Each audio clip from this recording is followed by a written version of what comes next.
Now, the Prime Minister of the Caribbean nation of St Kitts and Nevis has told the BBC that his country is not totally free as long as King Charles III remains head of state. Dr. Terrance Drew said he would welcome an apology from the monarchy for its historic role in the slave trade. There are 14 Commonwealth realms or countries where the king remains head of state. 8 in the Caribbean, 8 remain in the Caribbean, I should say, where questions linger over the Crown's role in the slave trade and whether or not to go republic. Our correspondent Celestina Olulode reports. The shifting tides of constitutional change. This tiny island is reconsidering its relationship with the Crown. The Prime Minister of St Kitts and Nevis says he wants to give people a say on who their head of state should be. The head of state still reside in the monarchy of England.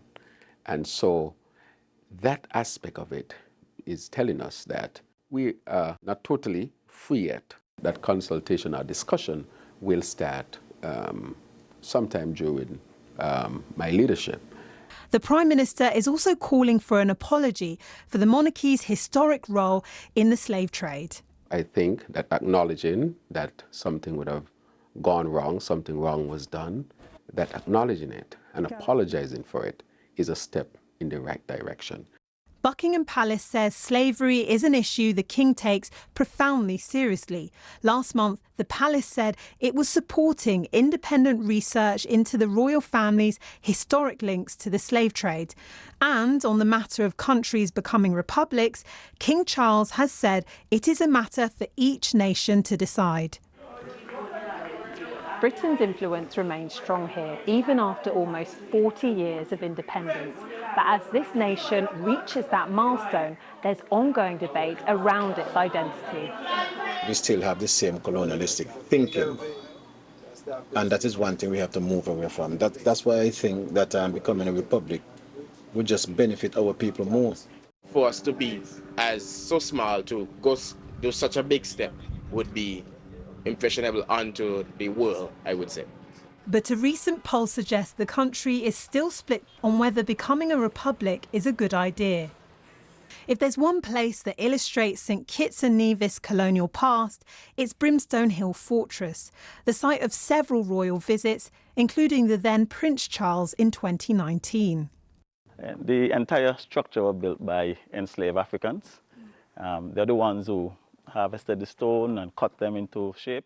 Historian Leonard Stapleton showed the king around the island.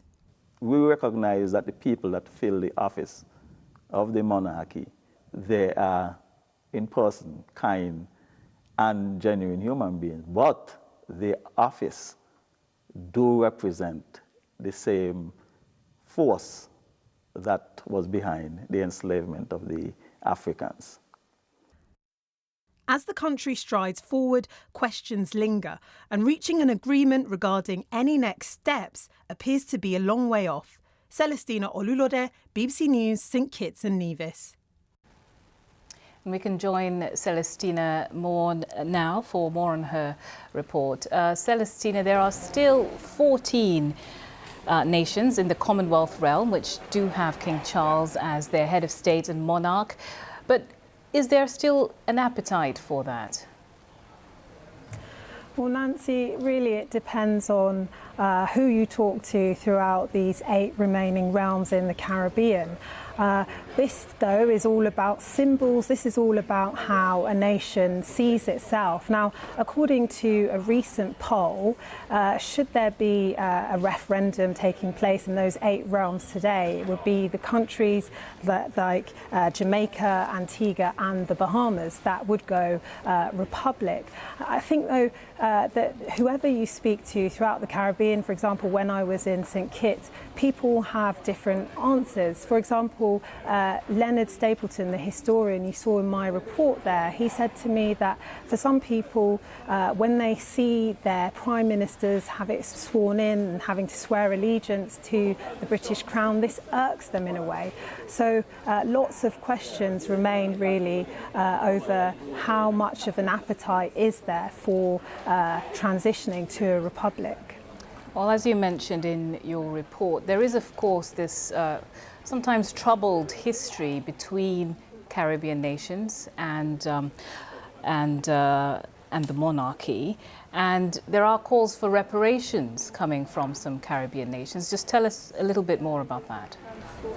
Yeah, so you may remember last year there were a number of royal tours throughout the Caribbean, and whilst people did come out in support, cheering the royals, there was also people holding placards, people protesting, calling for reparations. And I think for some people in the Caribbean, they see these royal tours as an opportunity to tell the world what they think on these matters, really. Now, I should say as well that speaking to Prime Minister Dr. Terrance Drew, he said that he wants King Charles to acknowledge the role in the historic role the royal family played in the slave trade, and he said that he wants an apology. Now, the King Charles has said, and I quote, that this is slavery is something that he sees as something he takes profoundly seriously. He says he cannot describe the depths of personal sorrow at suffering caused by slavery. And King Charles last month said that he welcomed a study exploring the relationship between the monarchy and the slave trade in the 17th and 18th centuries.